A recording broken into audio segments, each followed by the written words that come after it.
Look people, I made a list of things to discuss because this episode is going to be a very important one. Why is it going to be important? Because if you love Jiu-Jitsu, this will help you to be able to roll above your 50s without having 2 knee braces, 2 shoulder braces and a membership on cortisone injections. So pay attention because this is going to be a very interesting and a good one. Hello and welcome to episode 2, Roll Smart, everything related to Jiu-Jitsu. I'm Kemal Verhoeven, 3rd degree Henzo Gracie black belt under George Cernak, one of Henzo's original students. I own 2 schools, have 13 affiliates, and yes, I still compete. Back-to-back European Master Champ in 24 and 25, silver at the Worlds in 24, and silver at the Pans in 25. This podcast, it's all about training smarter, staying on the mat, and rolling better. Let's do this! Hello. Showing up is a very important thing. Consistency is key. I understand that life throws stuff at you, wife, family, kids, work, all those things can play a role into you not training. But here's a caveat. Try to find an excuse to do something, in this case train, instead of finding an excuse of not to do something.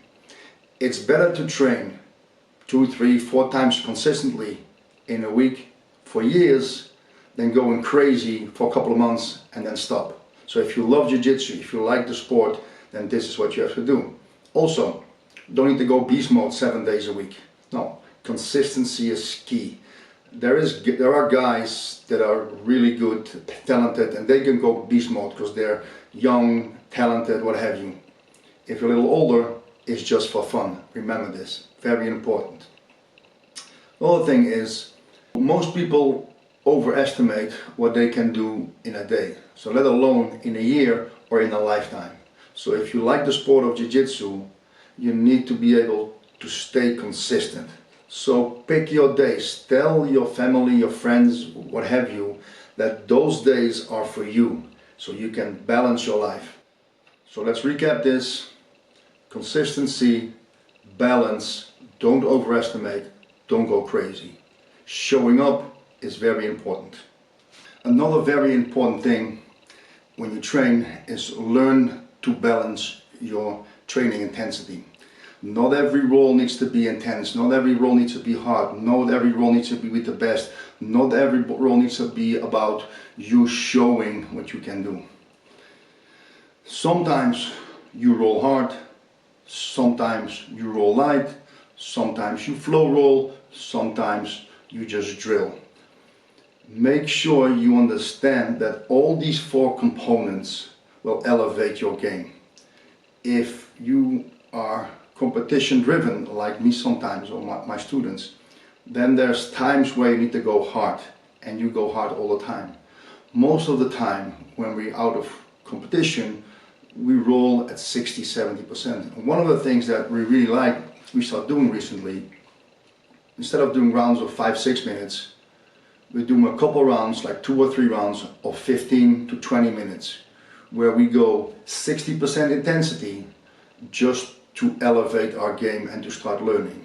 Because don't forget, we need to be all the times, need to be a student of the game. So no matter if we train hard, we train slow, we train soft, we drill, everything has to be geared towards becoming better. So when should you train hard? Train hard means like really hard rolls where you go 90 to 100% output, 90 to 100% intensity.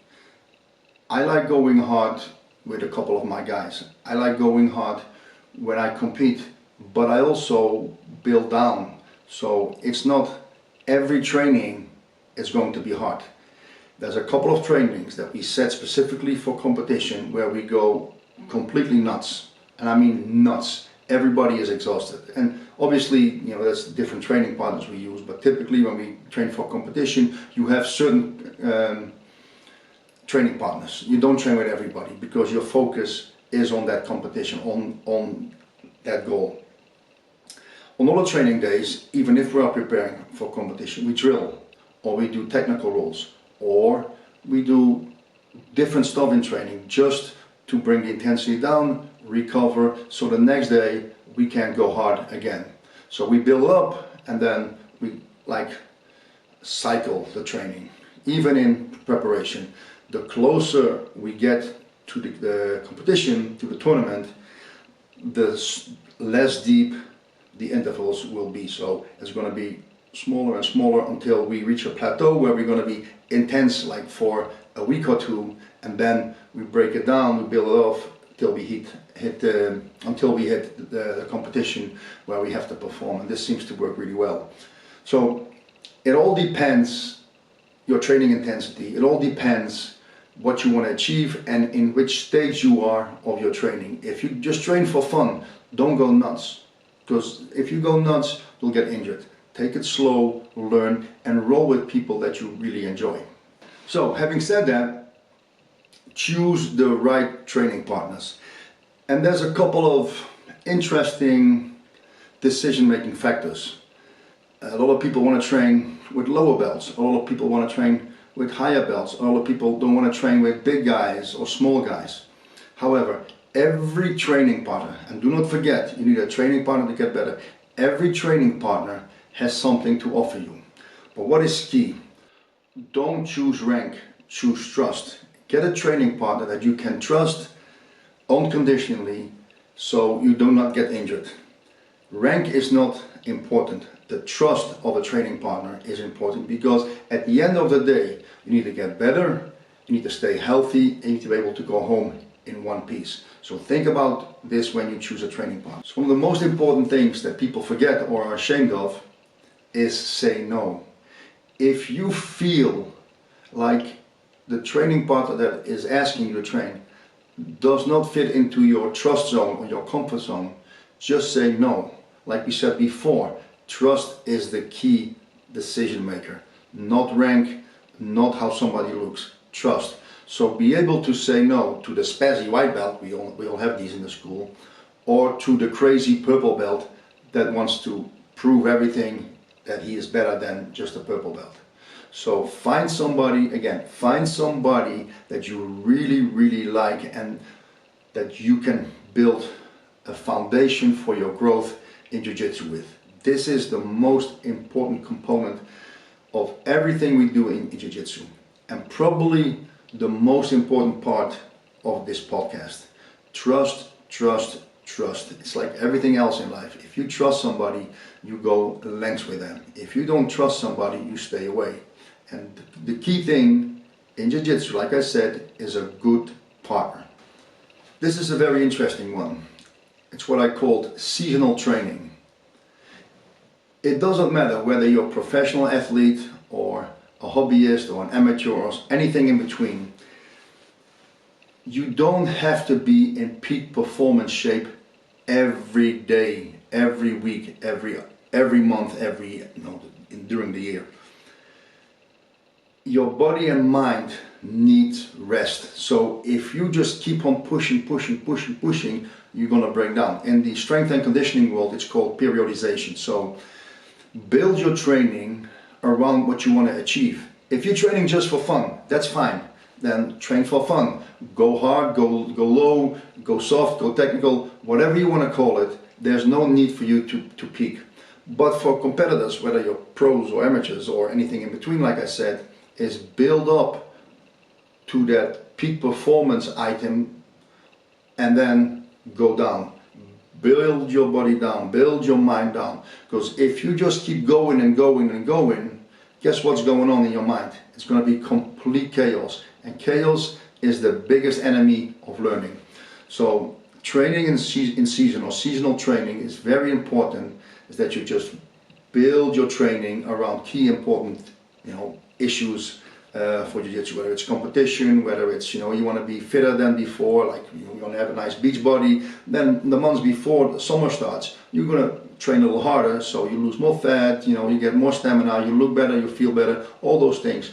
In other parts of your training, chill down, roll light, roll technical, drill a little bit, talk a little bit, goof around a little bit, but stay focused on making sure that you keep learning. Again, we keep learning, we learn to relax, and we learn to build around what is required. So don't go crazy all the time. Next topic is an interesting one and follows up with the first podcast about injuries versus pain. You need to learn to avoid injury. Avoiding injury is a skill. Now, how do you avoid injuries? By being smart. If you are in compromised situations, and you need to put yourself in compromised situations, just otherwise I believe you cannot learn. And the situation is becoming so bad, just tap. The beautiful thing about Jiu-Jitsu, what I found very beautiful, is that you are able to tap whenever you want. Now, don't tap to pressure, don't tap to fear. That's all these things you have to learn to overcome. It's a beautiful part of Jiu-Jitsu that you learn to overcome fear and pressure and all these things. But if you're in danger, just tap. Go over the position or whatever happened with your partner and discuss what happened, so you realize what went wrong, you realize what went right, and you can continue to avoid that position in the future. One of the bad things about injuries is it kills momentum. So let's say you're training months and months after another, and you're learning and you're developing, and now because of something stupid you get injured. And if the injury is severe enough, you're off the mat. And once you're off the mat, you can't train. You can't train, you can't learn, you can't develop. And a lot of times, if you can't train, people lose motivation and they quit entirely. So it's not worth, it's not worth to risk being injured because you lose everything that you strive to be. Right? So be very, very smart when you're in compromised position and try to avoid any injury. So during our training, we get injured or we get tired, and I like to keep training when I'm tired. I like to keep training when I'm injured. I do not like to increase the severity of my injury, but if I can, I will train, and it pushes me to do something else. So I will make sure that I will not increase the severity of my injury or getting even more tired than I already was, and I will go to safe positions. Safe positions allow me to control whatever's going on in my training without getting more tired and without getting more injured. Now, if you get more tired, you get sloppy, and sloppiness leads to injuries. So once you get tired or once you're a little injured, do not go into the crazy stuff or try to break out in everything. No, once you're injured or you're tired, stay focused, go to safe and secure position and work from there. If not, go back to what we discussed earlier and just step early. Do not risk anything, any damage or any loss of momentum in your training. So tap early, stay safe and be smart. Very important, this one. This is what I tell my students all the time. If you like what you're doing, don't be afraid to train with a little bit of pain. Listen to pain, but don't be ruled by it. What do I mean with this? Pain is something different than being injured. We talked about this in our first podcast. So if you feel something, do not accept the stress that comes with it. Don't think about it, listen to it, feel to it, but don't let it overwhelm you. If something is really, really damaged, you will know. So a little pain can be helpful in you starting to train a little smarter. So be mindful of anything painful. If it's an injury, then it's a different subject. But pain is part of a physical sport. So think about it, deal with it, train with it, don't let it rule you. So usually when it comes to pain, there's classifications in pain. We have a sharp pain and a dull pain. Sharp pain is usually a red flag. Something happens and that leads to an injury. This is typically the cause of sharp pain, usually.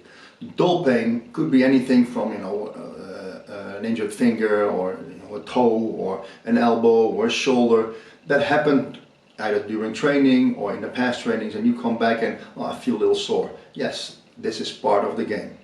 So think about sharp pain and dull pain. Two different components, two different decisions. Sharp pain, be very careful.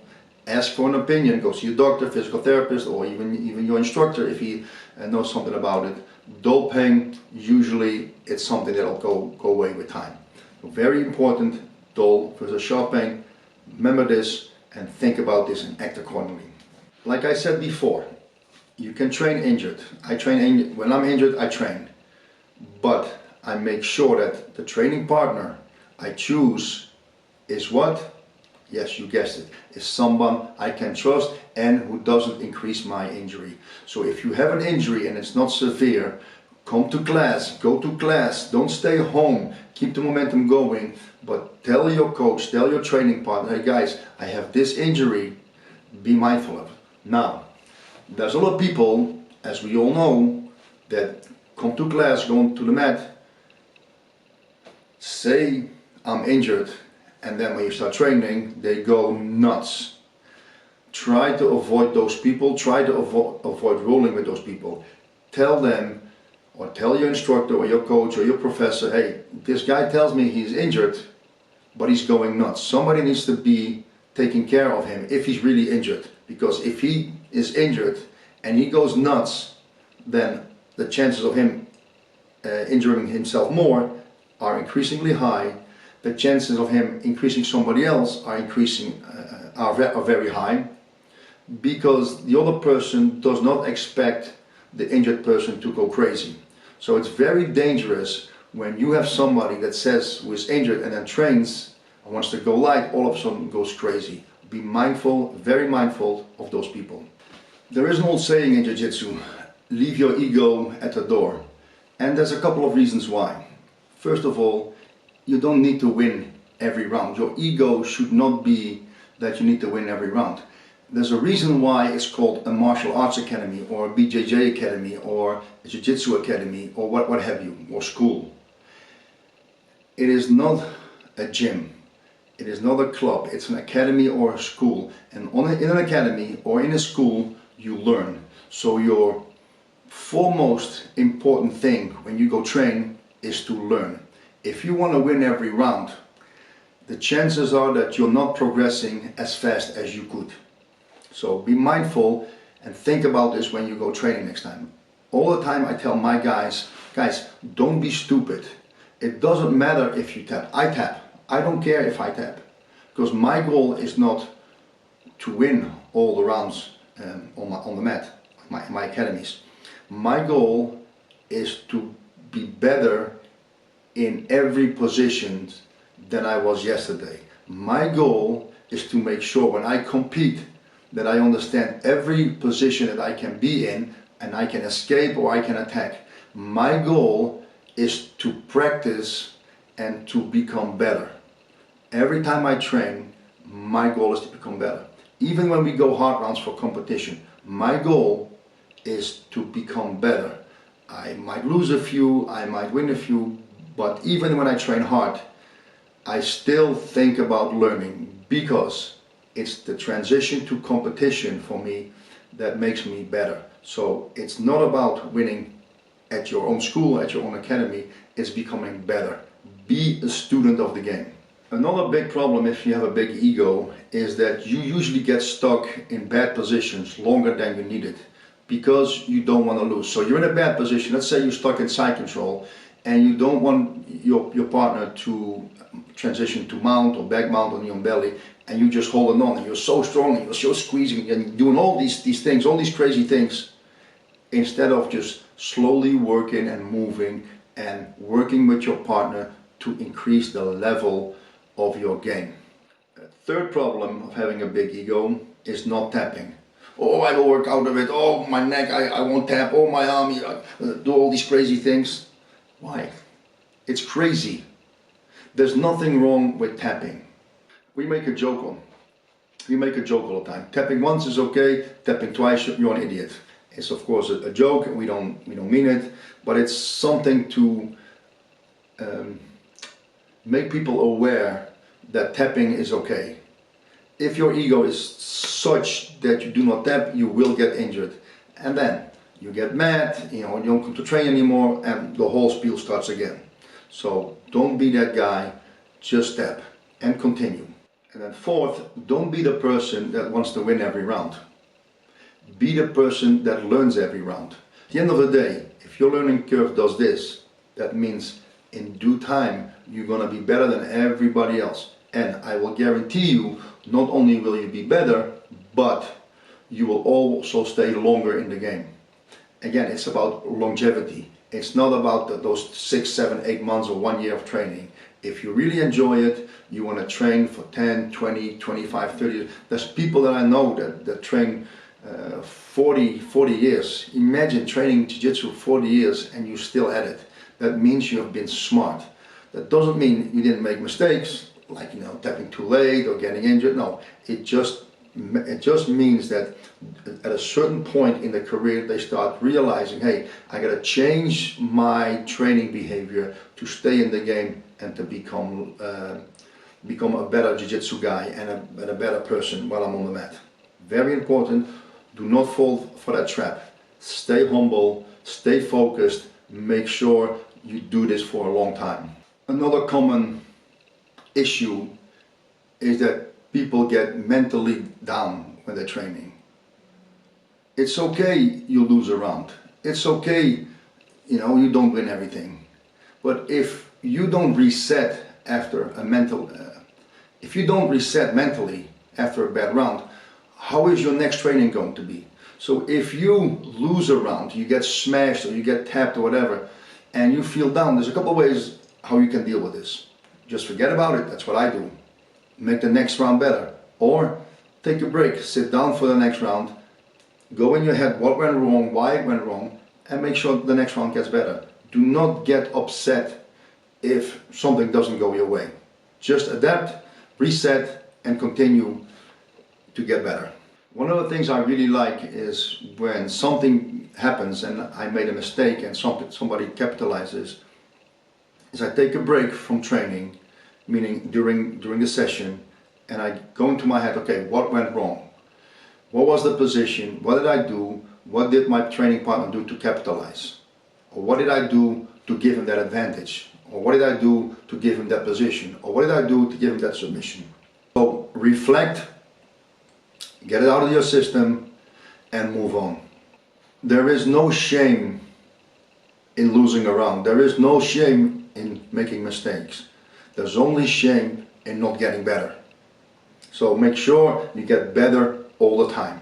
Learn from your mistakes. Learn from your partner capitalizing on your mistake, because that's how you eventually will be a better jiu-jitsu player. Now, we already broached the subject a couple times of tapping early, but tapping early is smart. It's strategic. It's about longevity. Don't wreck yourself. Don't kill yourself. Don't break yourself down where you have to tap. Tap early and tap often. Do not try to break out of a submission if it's stuck. If your partner lets you work out of the submission, that's something else. If you have to break out of the submission. I like when for example, I put somebody in an arm lock and I let it loose a little bit so people can either hitchhike or roll out of the submission. Allows me to continue my attacks and allows my partner to keep defending and eventually maybe neutralizing the position. So not only does my partner not get injured, but at the same time I'm performing my transitions and my training partner is learning how to escape and how to defend and how to get out and how to neutralize positions. So it's all about learning. We both learn at that same specific moment. Be aware what's going on when you train.